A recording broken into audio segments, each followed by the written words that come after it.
Right. Welcome everyone to our discussion dealing with fertility challenges and childlessness.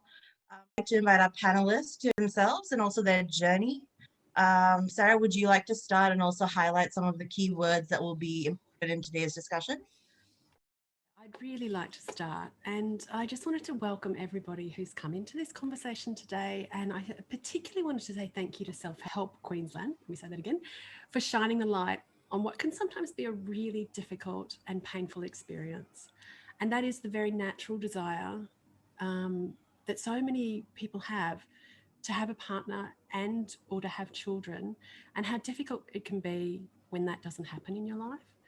I guess I just wanted to say that I was just really touched by the Premier's message to us today, and what it did is it reminded me of the deeply beautiful and rich experience that every person has behind the statistics and the stories. And so I just wanted to really honour that. And I guess one of the things for me is that I've found that my journey really for 15 years through this experience of involuntary childlessness, that one of the gifts has been to really open my heart and to be willing to feel and connect and to share on a really deep level with other people who've had this experience as well, and then more broadly. So I just wanted to say that I'm Sarah. I'm the founder of The Empty Cradle, a service that supports women who are heartbroken about not being mothers and feel excluded from the world of children, mothers and families. We are lived experience counsellors who support women to grieve the loss and to create a life of meaning, connection and joy. So our work really starts where the work of often the fertility clinics, or once a woman has come to a point where she realises that having children isn't going to happen, and she's at the point where she's going to grieve that loss and then look at what happens next. In terms of my own story, I grew up with 4 sisters and 1 brother in a feminist household in the south of Brisbane, and for as long as I can remember, I wanted to be a mum.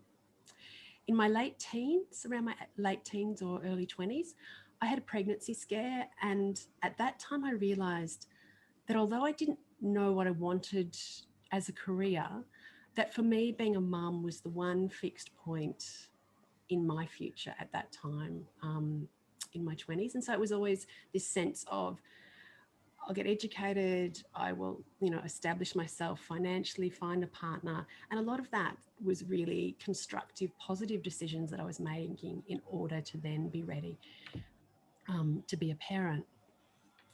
In my early 30s, I met my partner and we tried for children for 10 years. This included IVF. We conceived and lost 12 children.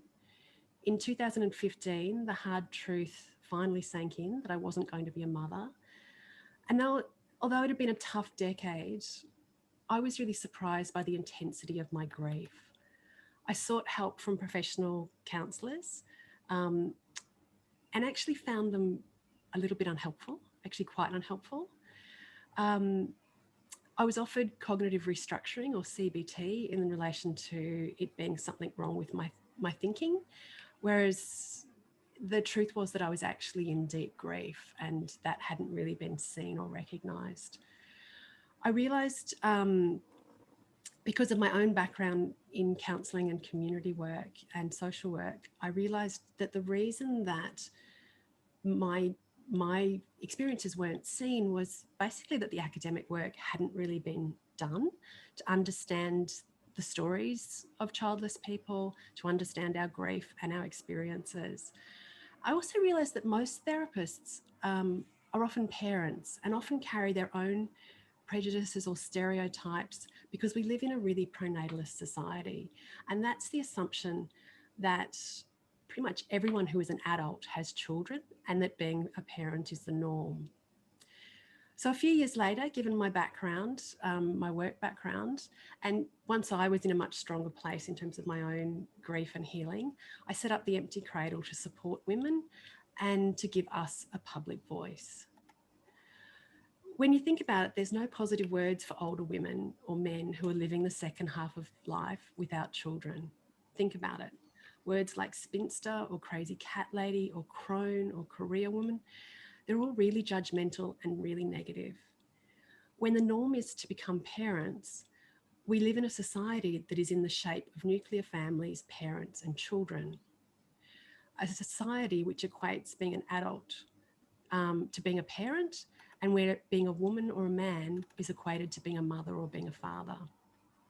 The only positive word we have for older women in our community is granny, and that's not the experience for some of us. Actually, it's not the experience for 20% of us. What it does is it keeps childless people invisible as we live with the stigma, shame, myths, and the lack of curiosity about our lives. The truth is that living as an older childless person is a fundamentally different way of being in the world, and we have a heck of a lot to contribute. So in order to introduce this session, I wanted to distinguish between the experiences that we have.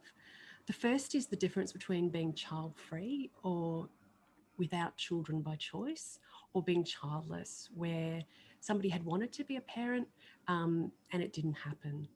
So being child-free is a valid and sometimes quite responsible choice that we need to respect and value. Being childless is about wanting children and it didn't happen. And there are many ways into being childless. Some are by infertility, but most are by circumstance. There's also a difference between people who are still trying to conceive and are hopeful of parenthood, and those whose fertility journey is over and who are now coming to terms with permanent involuntary childlessness. I wanted to acknowledge that in this call today, we have a mixed group. So different parts of this discussion may or may not speak to you and your experience. If you do find parts of this discussion really trigger strong emotions for you, I just wanted you to know that we really understand that and that we're here for support as well. So finally, I just want to say thank you to you. I get a bit emotional when I think about this, as participants, because it takes a great deal of courage and we honour you. We, all three of us on this panel, know from the inside out just how tough this has been. And we also want to know that we know how amazing you are, that we meet you all the time in our work in the community, and that you constantly inspire us. So now I'll hand over to the other wonderful panellists. We'll start with Judy and then moving on to have a chat with Michael. So thank you. Thanks, Sarah. And yeah, thanks for that lovely sort of introduction to the topic today. I also want to thank Self-Help Queensland for organising this session and providing this opportunity to give voice to this really important topic. It's certainly a topic that is often surrounded by silence, and we want to bring this into the light. So welcome everyone who's joining in today. I'm Judy Graham and I'm from Womenhood Counselling. So like Sarah, I provide support, specialist counselling support for women who experience childlessness by circumstance or being childless not by choice. So I wanted to acknowledge as well that there are many different ways into being childless, and today we three are talking a bit about our own stories and the work that we do with others. But I also wanted to acknowledge that being childless can be very multidimensional and multi-layered, and that everyone's story is individual and as unique as each of us, your stories too. And so all our stories are valid and valued. For me, probably a lot of similar themes to what Sarah was speaking about. I always thought I would be a mother, and I wanted to be a mother and create a really nurturing home life.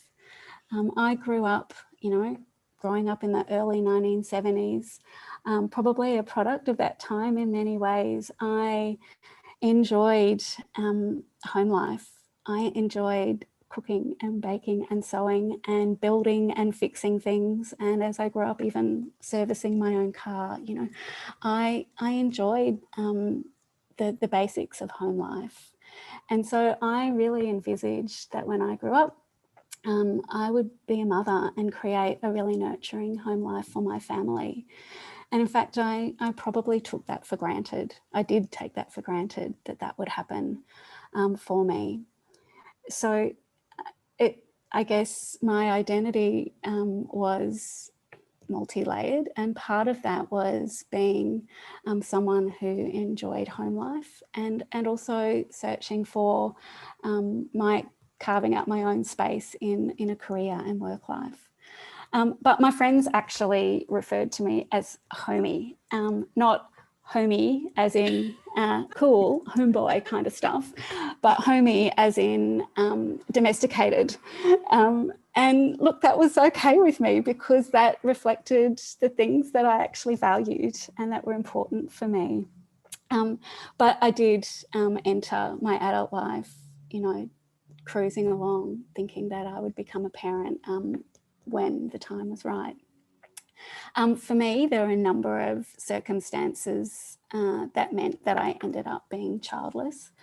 For me, my partner relationships weren't conducive to creating the family that I wanted at the right times.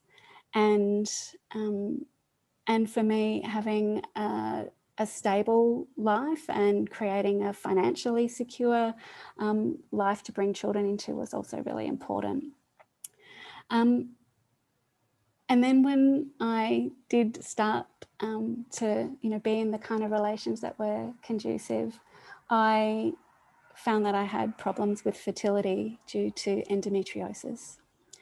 And for me, the endometriosis was so severe that it impacted on other areas of my health, my well-being, my work and life.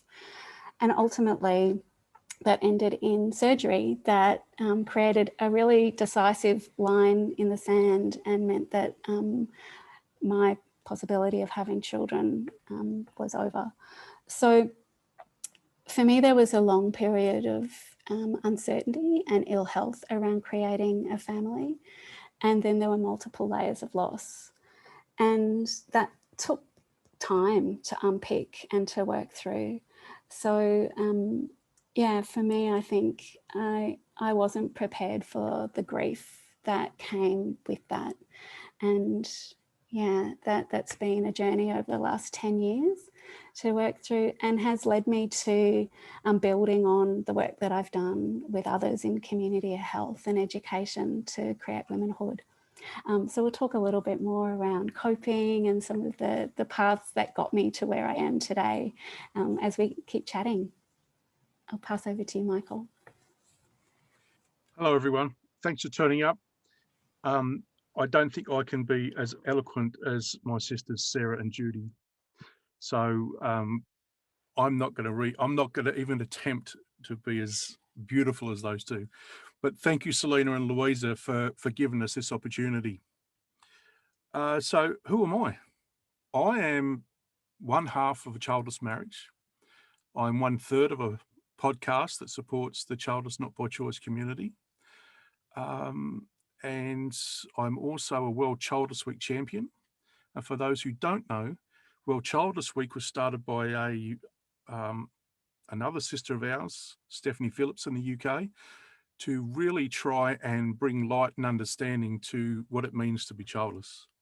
So if you haven't been exposed to that, please look it up on the net, and I think you'll be surprised. What else do I do? I also hold or part of a group of guys who have a support group on Facebook called the Clan of Brothers, where we gather us guys who aren't as forthcoming with our emotions, let's say, and we need a safe space to belong. It was actually Sarah's partner, Kevin, who coined the phrase, we just need a place to belong. And yeah, so I keep using that a lot. I may get emotional through this talk, but please don't worry about that. I will be fine. It's just that, yeah, it could be tough at times. So my story, So Vicky and I, my wife, met when we were about 16, actually. We both worked at the local McDonald's and met there. And, you know, it was the idyllic young couple meet, and we planned what our life would be like. My wife was very, very keen on being a mother. So early on in our relationship, she was very keen on being a mother, whereas my parents had brought me up to say, no, hang on, let's wait a little bit. So once we got to about 25, that was when we started thinking, right, okay, let's get serious about this. Doctors have always told Vicky that she would probably need help, but what did, you know, when you're in your teens and early 20s, what does that mean? We didn't know what that meant. And so it wasn't really important to us. But as time went on, of course, it did become important. And we couldn't fall pregnant. And we then went through the whole infertility treatment. And that starts with some very embarrassing and very personal things you've got to do. And it ends with IVF. IVF didn't work. Well, I should say that on our very last round of IVF, when we were 39, my wife did get pregnant, but we found that out on her birthday. And then on Father's Day, we found out she'd had a miscarriage. So those days in the year are quite poignant for us. So we look after each other on those particular days. But one of the other things that helped us get to where we are, because that's the point of what us three are trying to give you now, is although it seems black and dark, and it could, you know, it's not. It took us a good 10 years on the psychologist's couch, and we're here today. I'm talking to you today. The guy is 54, who, yes, can get a little bit teary about the subject, but on the whole, I'd like to be able to say to you people that it's not the end of the world, and there is a rich life to be had after this.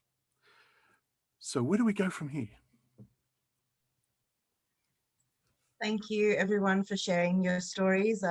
We really commend you for opening up and sharing with everyone here today your experiences. So I'll just jump right into the first question. I think, would you be able to share, I think looking back on that, what were your coping mechanisms, or even just reflecting back, how would you cope going through the experience and also even to right now?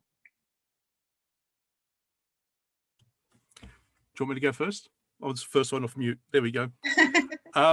Okay, so firstly, get help. This, as Sarah put it, it is deep grief. So my advice is to get help. And I advise all my brothers out there who are in the same position as me to not shy away from that. One of the things that I can say it helped us do is understand each other.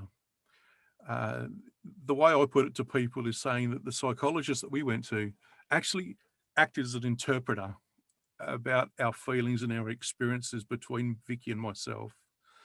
And that was actually a really helpful tool. So now one of the things that we do every day without fail is we check in on each other. And it allows us, and with the help of that counselling that we had, it also helps us talk about the right things. And that's one of the things that we learned in a hard way, is that sometimes we weren't talking about the right things. So talking about how you're feeling, talking about, Michael, this is how you can support me better. I was actually asked this question not long ago, actually. I ran into a colleague at my work who is actually going through the IVF process right now. And he said to me, Michael, how can I be there for my wife? I told him this story where I said, don't be like me, because my wife would tell you, and that while we were going through the IVF process and she was grieving right there and right then, it appeared that I wasn't. It appeared that I was not feeling as bad as she was. And in her words, she says, I felt alone in our own marriage. So you've got to find a way to be that strength for your partner, but not be so strong that you are not showing her that this as important to you as it is to her. And for each of us, that will be, that will be a different way of doing it. So yeah, they're my two little nuggets. Thanks, Michael. I was going to jump in next and just, yeah, absolutely talking about what you're going through is the key. I think because we do live in a space where it seems like it's a taboo, or other people are silent about being childless, and that we can internalize that, and it can make us feel that we shouldn't talk about it, or that there's shame, and that's not true. There's no shame in what we all go through and where we land. So being able to talk about our experience is fundamental, it's vital. But the starting point is even getting words and knowing how to do that, and having that confidence, whether that's a partner, whether that's a counsellor, whether that's close friends that you trust, that you can talk to about this. For me, I guess I felt very lucky that I had two really close girlfriends that also didn't have children, and we supported each other. We were able to talk and just be, and we were kind of going through the journey together. So if you don't have those people in your life now, I guess knowing that you're not alone, that there are others out there. There's, like Sarah said, 20 to 24% of people over the age of 45 that don't have children. So there's lots of us out there. Finding each other is part of it, whether that's online or creating your own group, but being able to talk with others who understand is really key. Well, certainly was for me. I'd really agree with everything that Michael and Judy have said. Really, really good suggestions. One of the things that I've found is that childlessness and the transition to childlessness can, for some people, it can really touch almost every part of your life, and it can really impact on your sense of self and your sense of worthiness. As Judy said, it can really impact on having a sense of shame. One of the things I guess I would really suggest, probably in addition to what Michael and Judy have mentioned, would be firstly to name that you're grieving, and second of all, to really try and learn how to grieve. I think we assume that grieving is just about feeling bad, but or feeling sorrow, but there can be so many different parts of the experience of grieving, and to recognize that while you're in the really intense grief, to give yourself permission to create sanctuary and boundaries in your life, and to actually really learn how to kind of nurture yourself, to be really gentle and compassionate with yourself as you're traveling through the grieving experience. Because when you unpack all the different layers of what has been lost, in the way that being a parent can impact on every single part of your life,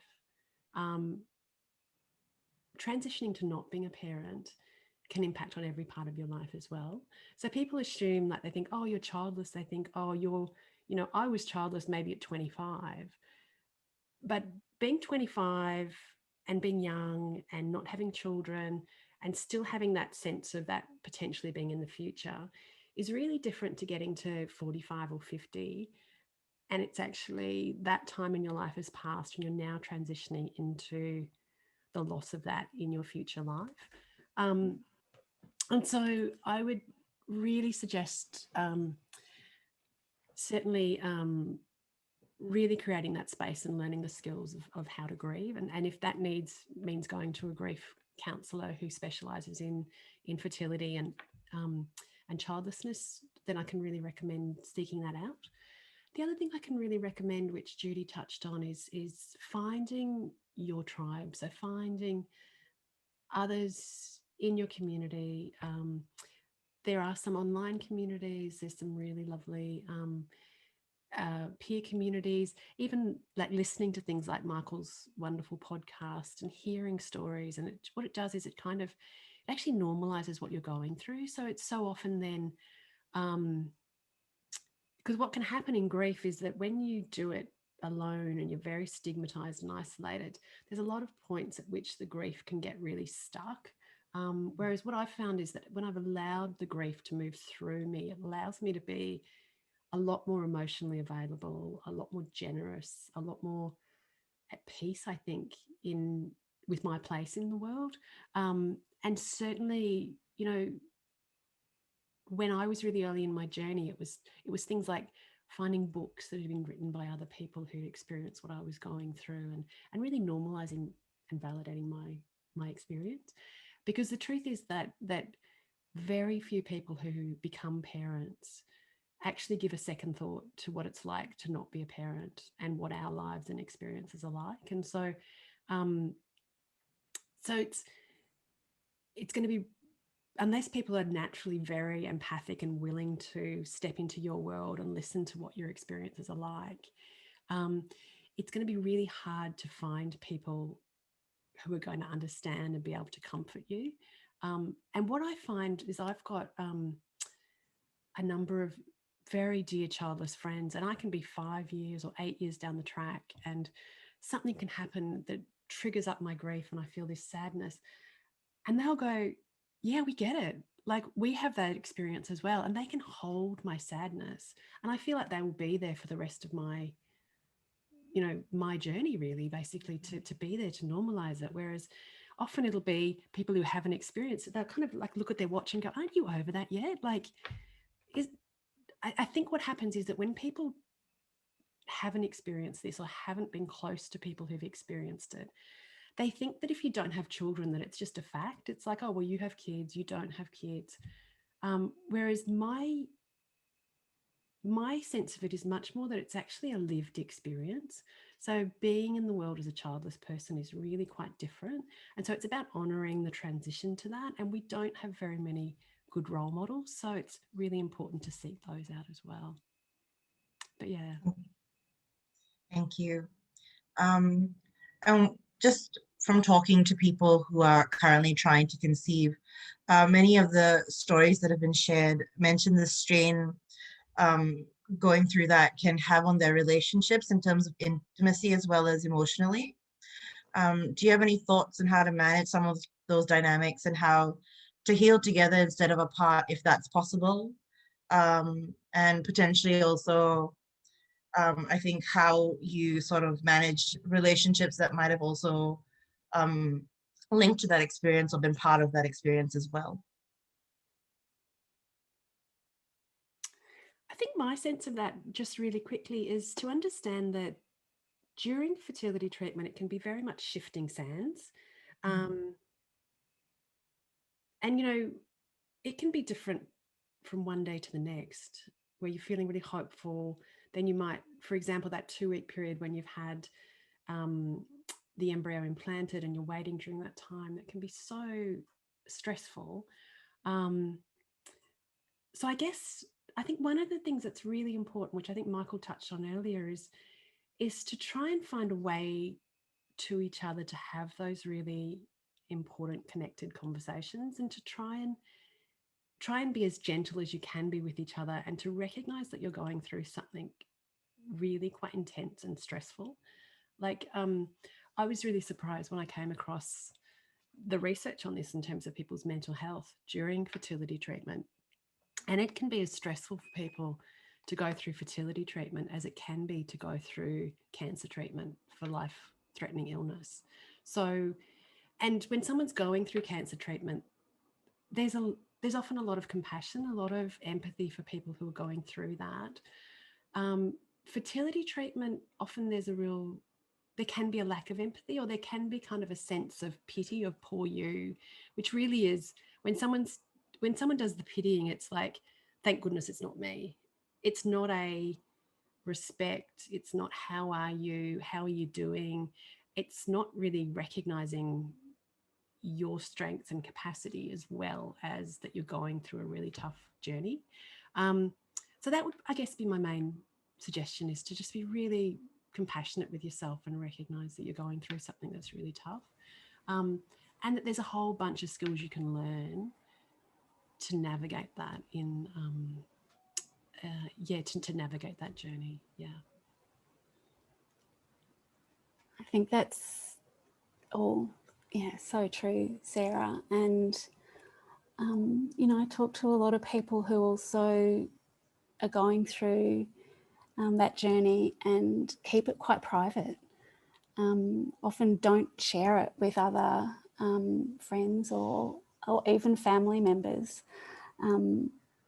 because I guess, there's a lot of uncertainty in that process. And, by keeping that in, we also reduce our support networks and the supports available. So it kind of feeds into that feeling of other people won't understand, or that pity that you talk about, even if it's perceived, that might be what comes back to you. So it's certainly something where communication is key, and if that's in our couple relationships, being able to see each other and to be able to communicate just what it is that you're feeling. I think Michael kind of pointed to that before, that it can look quite different with partners, that it can seem like one person's dealing with things in a certain way and the other person's not. That just might be different communication styles or different ways of processing emotion. So finding ways to pause and connect with each other is just so important. And for some people, I guess the people that I talk to that tend to do that well, they find ways to pause out of the cycle and out of the routine, focusing on fertility or focusing on having children, taking time to do something different. And whether that's as simple as go for a walk or change up the routine so that they can actually have time just to connect about what they're experiencing. So it seems really glib and throwaway, but communication is so important when it comes to going through stressful times. And this is certainly stressful work that we do. Yeah, look, I'd just like to add from, again, my sister's so eloquently put, but from a male perspective, one of the things that I just want perhaps for those in a heterosexual relationship, I can't speak for those who aren't because that's not my lived experience, but from our point of view, one of the things I'd like to switch everyone onto is yes, the lack of intimacy can be absolutely devastating when you're going through this IVF process. I can share with you that for me, it just took all the magic out of what should be a really joyous and beautiful experience, to the point where I just felt like I was just a sperm donor. And I know that's not the case, but that's how I felt. And so I can understand that my wife's perception of my behaviour may have not have been conducive to what she was thinking. So as the two girls pointed out, it's important to talk about these sort of things. And it's important, as Judy said, to pause and recognise that each person in this time will be dealing with things in a different way, and that talking and pausing is extremely important. Thank you. And you guys have mentioned that, you know, people don't respond, you know, they respond with pity, and I think it's quite common that people who are going through this don't necessarily know how to express what they're going through. And I think it sometimes is also often made worse by the way people respond when the experiences are shared. Well, I would like, I think, to start with the friends and family. What would you hope friends and family, loved ones can do better when they know someone's going through this, and how can they respond to disclosures of, you know, fertility struggles and childlessness? Who wants to go first? Okay, I'll go first. I talk about things in stories, if you haven't guessed already. I have two stories, and I've got to leave names out because I could get myself in trouble here. Well, I have one member of my extended family who doesn't get it. And so, as an example, one of the things that my wife, one of those boundaries that Sarah talked about for us is children's parties. We just don't go. And we explain to people why we don't go. As I said, there's a member of my family that just doesn't get it. You know, you don't like us. Why don't you come? And it's, I won't dwell on it too much, but that's the way they behave. And it makes it quite difficult. So we choose to distance ourselves from that person. But on the other hand, there was another member of our close family who only this week said to us, it's my daughter's birthday this week, and I know it's tough for you guys. So if you want to come up and spend it with us, that'd be nice. But if you don't, we get it and it's fine. Please don't worry. And we'll look forward to seeing you at a later date. So for me, these are two glaring on opposite ends of the spectrum that, yeah, one example of not how to be, and one example of how to be. And again, it sometimes you are going to come across people that just will not get it, and you will have to draw some boundaries on. But yeah, I'll open it up to Sarah and Judy now to be a bit more eloquent about this. That was so well put, Michael, around giving yourself permission to set boundaries in your life, and really tuning in, because one of the things that Michael touched on with particularly infertility treatment is that you can get really out of touch with yourself, like as you're psychologically coping with what is incredibly intimate experience and intrusive, invasive, I don't know what the words you might use, but one of the things you do is you kind of disconnect a little bit from your own body and your own well-being and your own cycle of things, and so it can be really helpful to take a little bit of time to tune in and go, what is it that I'm needing at the moment? What am I needing now? One of the things that I've found in relation to when parents are talking quite a bit about their children, and it's, I think you kind of touched on it a bit with your stories, Michael, is where our stories, or where our story was seen and validated, it was so much easier for me to be present to stories of, you know, people talking about their kids and what was going on for them, and for me to be able to be engaged with those stories.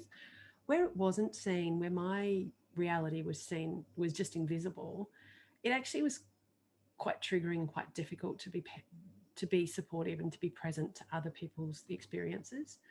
The other thing that can really happen is this kind of comparison thinking, which can be, okay, for me, it might be really hard to be a parent.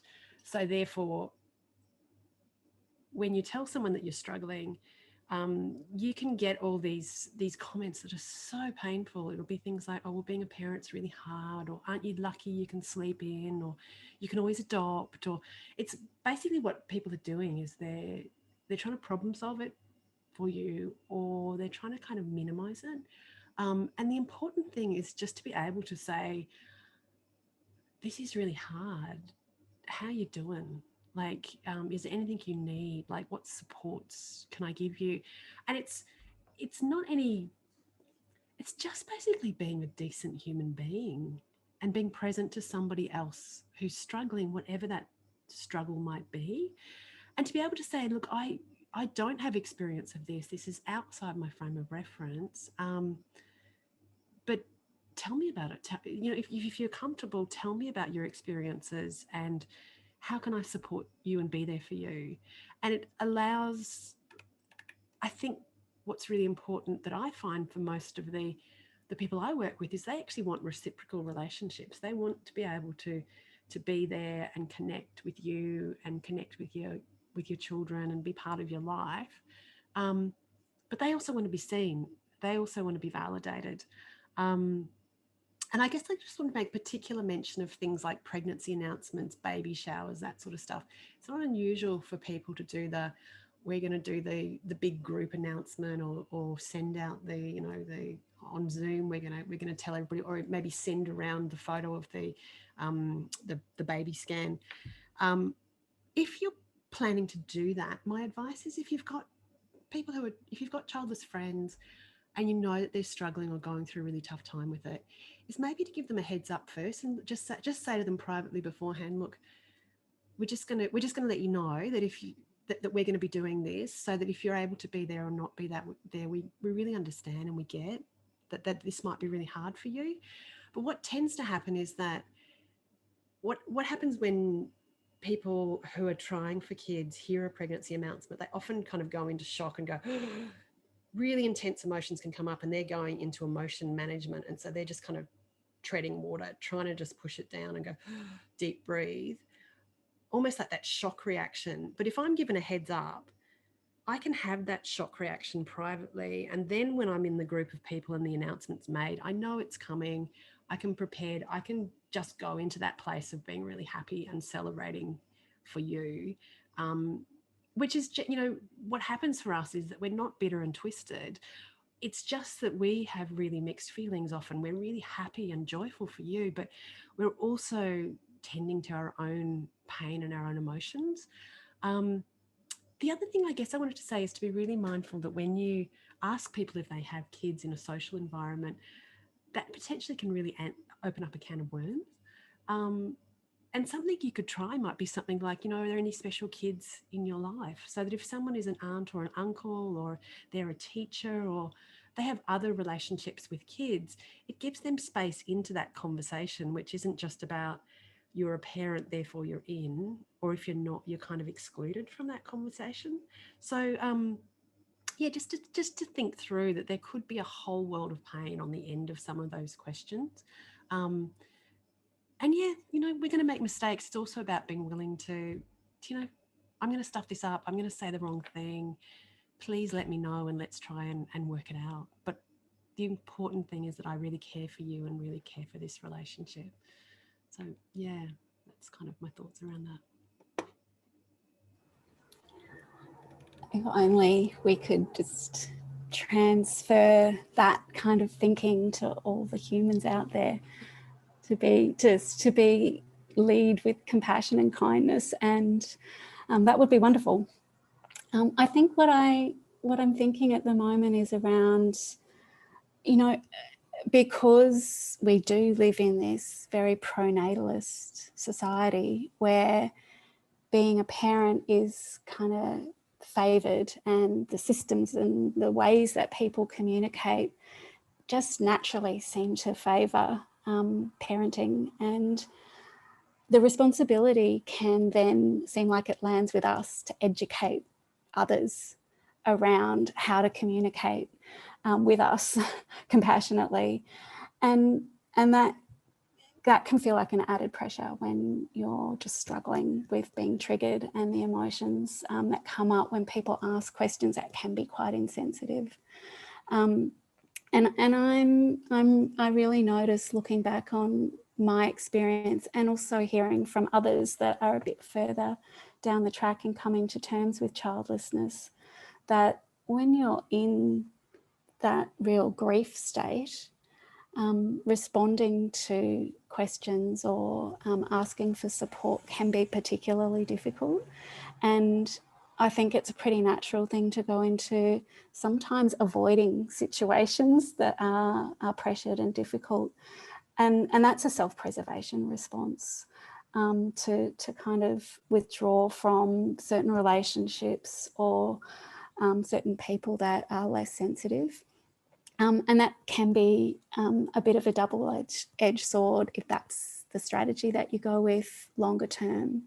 But certainly in the short term, when there's high distress, it can be a bit self-preserving just to back away from some of those relationships, to build resilience, to have a pause, like Sarah said, to be able to deal with the shock or the pain, and then to be able to go back and re-engage. I certainly know that over the years, I've developed a lot of ways of responding to insensitive questions or comments or people trying to fix or offer solutions, so that now I can see I'm in a position of feeling much more grounded, much more secure in who I am as someone who doesn't have children, and to be able to respond in ways that are much more I guess educative, where I'm letting people know this is where I'm at, and I don't need to be pitied, but I actually go through the world with a lot of strength and courage, and these are some of the ways that would be really helpful for us to connect. So just recognizing, I guess, that there's different stages and different ways of communicating, depending on where you're at in the process, and being kind with yourself that it's okay to avoid things at certain times, and then to re-engage when you feel like you can. Yeah, Definitely, I think setting boundaries is so important, and definitely respecting boundaries is even more important. I'm conscious of the time, so I'm just gonna, and I really do want the attendees to have an opportunity to ask you questions.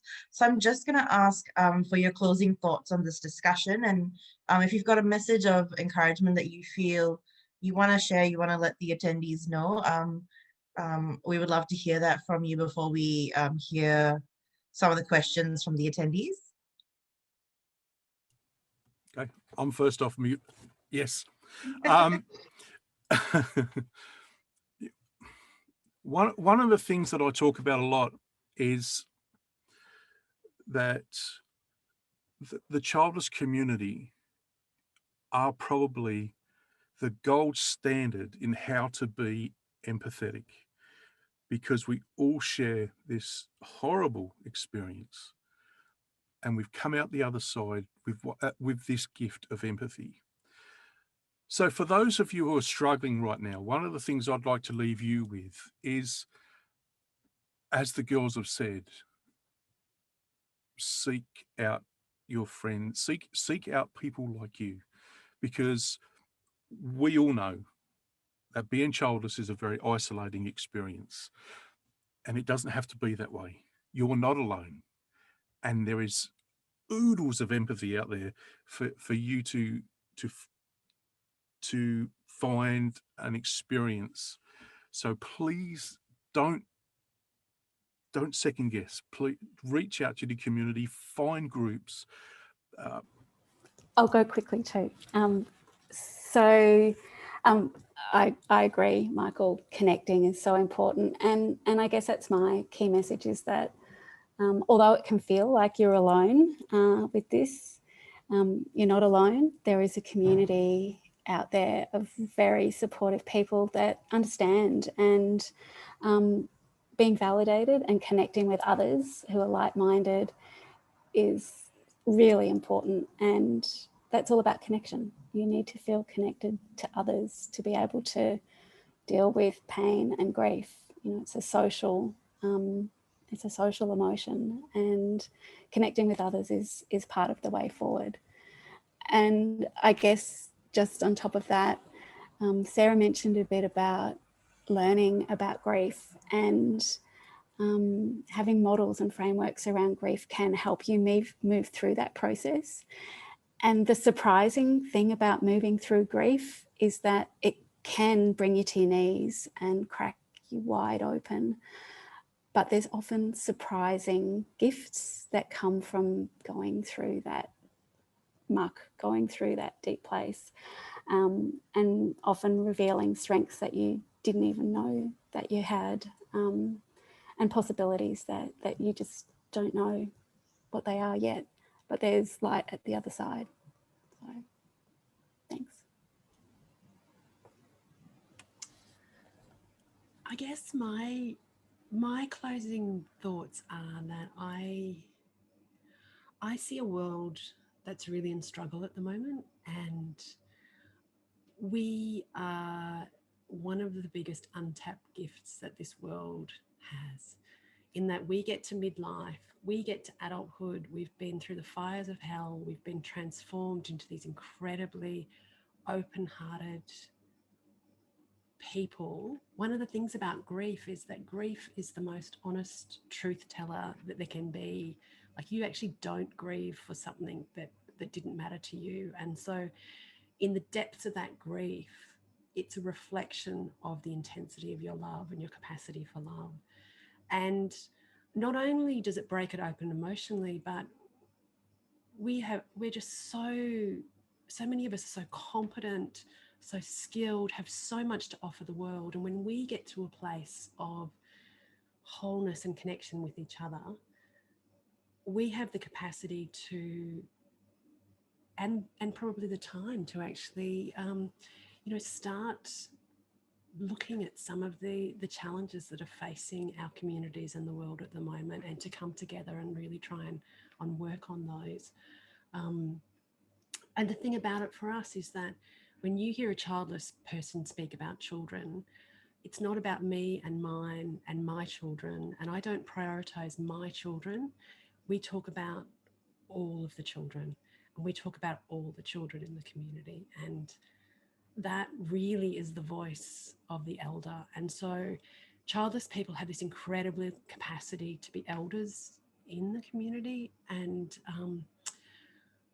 I just think it's our time to connect and our time to rise, and to it's not our shame.